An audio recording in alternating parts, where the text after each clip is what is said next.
हरि ओम ओम श्री कृष्ण परब्रह्मणे नमः। श्रीमद्भगवद्गीता अथ चतुर्थोऽध्यायः ज्ञानकर्म संन्यासयोगः। श्रीभगवानुवाच बहूनि मे विहितानि जन्मानि तव चार्जुन तान्यहं वेद सर्वाणि न त्वं वेत्त परन्तप।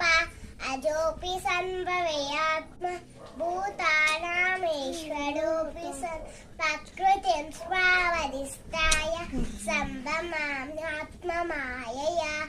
यदा यदा हि धर्मस्य ग्लानिर्भवति भारत अभ्युत्थानमधर्मस्य तदात्मानं सृजाम्यहं परित्राणाय साधूनां